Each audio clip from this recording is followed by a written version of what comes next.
आज हम कल के टॉपिक दिल्ली सल्तनत के अंतर्गत दिल्ली सल्तनत का विस्तार फ्रॉम गैरिसन शहर से साम्राज्य तक की स्टडी करेंगे। इस स्टडी कार्य से पहले कुछ तथ्यों पर चलते हैं या कुछ जो प्रश्न पूछे जाते हैं महत्वपूर्ण, कि भारतीय इतिहास में किसे द्वितीय सिकंदर या सिकंदर सानी किसको कहते हैं, तो उसका आंसर होता है अलाउद्दीन खिलजी। दूसरा जो है कि भारत में वो कौन सा सुल्तान रहता है जो पहली स्थायी या परमानेंट आर्मी रखता है, तो वो रहता है अलाउद्दीन खिलजी। तीसरा जो प्रश्न कभी कभी और मोस्टली पूछा जाता है कि दिल्ली सल्तनत का वो कौन सा सुल्तान रहता है जो परस्पर विरोधाभासी विचारों का प्रतीक होता है। यानी उसमें क्या है कि आगे और पीछे दोनों के विचार सम्मिलित हों, तो वहां पर नाम आता है मोहम्मद बिन तुगलक को। कभी कभी आपने देखा होगा कि एक उपमा भी दी जाती है, यार तुम्हारे कार्य तो मोहम्मद बिन तुगलक की तरह हैं। फिर है कि एक प्रश्न कभी कभी आता है कि कुतुब मीनार किसने बनवाई या उसके रिपेयरिंग या मरम्मत कार्य किसने किया, तो कुतुब मीनार का निर्माण कुतुबुद्दीन ऐबक ने किया था। और उसका जो रिपेयरिंग का कार्य है, जब वो आकाशीय बिजली से टूट जाती है तो उसको फिरोज तुगलक जो है इसका रिपेयरिंग या मरम्मत का कार्य करता है। और एक बहुत ही प्यारा सा क्वेश्चन पूछा जाता है कि पूर्व का सिराज किसे कहा जाता है, उसका आंसर होता है जौनपुर। और जौनपुर शहर की स्थापना किसने की थी, तो उसका नाम आता है फिरोज तुगलक का। फिर हम मेन स्टडी की तरफ आते हैं, वो है गैरिसन शहर क्या है या हम इससे क्या समझते हैं। तो गैरिसन शहर का तात्पर्य स्पष्ट शब्दों में लिखा है किलाबंद दुर्ग। इसको और डिस्क्राइब करने की कोशिश कर रहा हूं।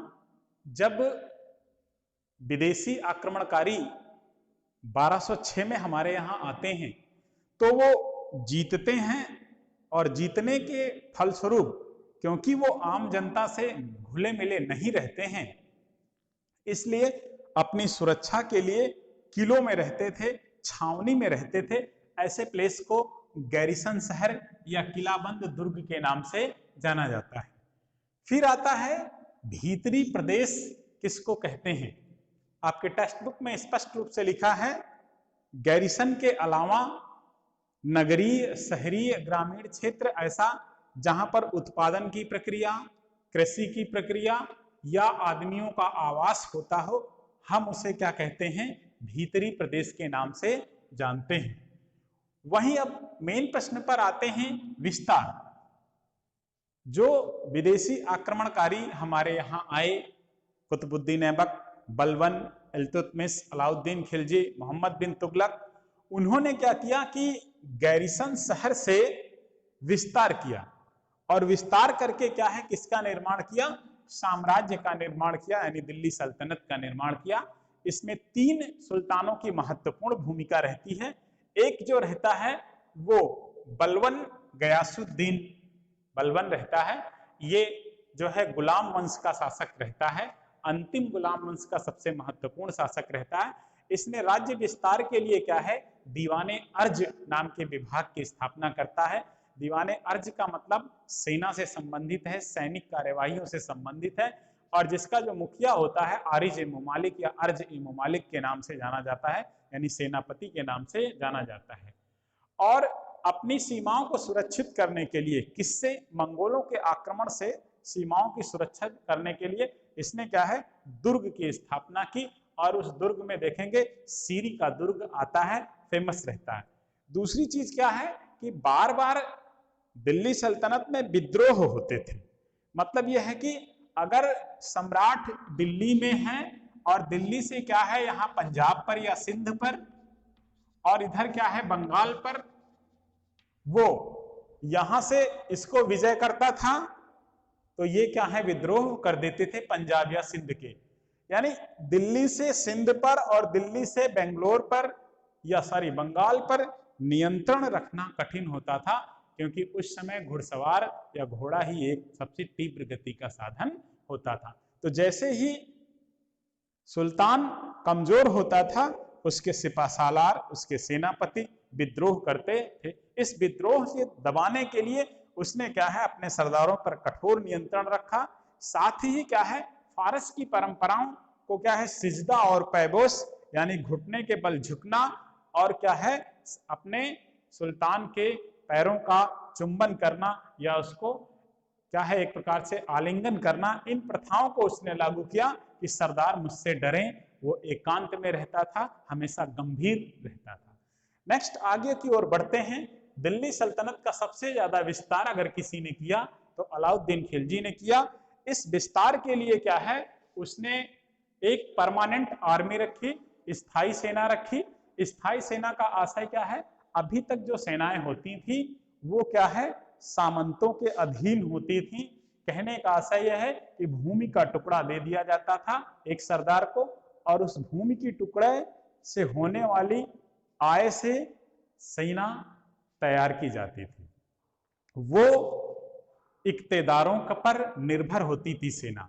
इस निर्भरता को समाप्त करने के लिए अलाउद्दीन खिलजी जो होता है स्थायी सेना रखता है, यानी सैनिक राजा से पैसा लेगा, अलाउद्दीन खिलजी से पैसा लेगा और उसी के प्रति रिस्पांसिबल होगा। ये नहीं कि बीच में एक मध्यस्थ सामंत या इक्तेदार हो जिससे क्या है कि डायरेक्ट सुल्तान से सेना का इंटरेक्शन ना हो।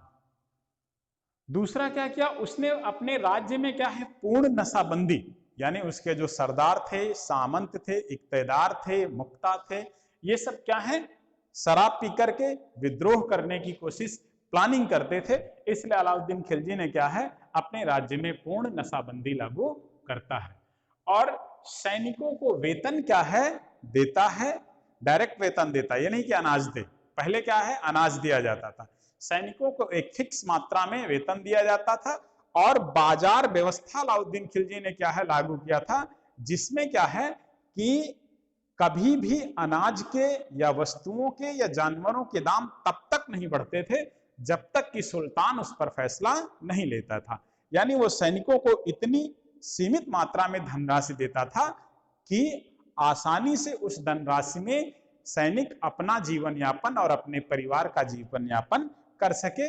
इसलिए अलाउद्दीन खिलजी बाजार व्यवस्था जो लागू करता है उसे बंद बाजार व्यवस्था के नाम से भी जाना जाता है, राशनिंग व्यवस्था के नाम से भी जाना जाता है। जो आज कोटेदार की व्यवस्था है उसको क्या है अलाउद्दीन खिलजी ही शुरू करता है। नेक्स्ट क्या है वो सैनिकों को वेतन देने के लिए राज्य के खर्चों को क्या है ज्यादा से ज्यादा पैसा मिल सके, इसलिए क्या है वो राजस्व कितना करता है, राजस्व 50% क्या है वो बढ़ा देता है।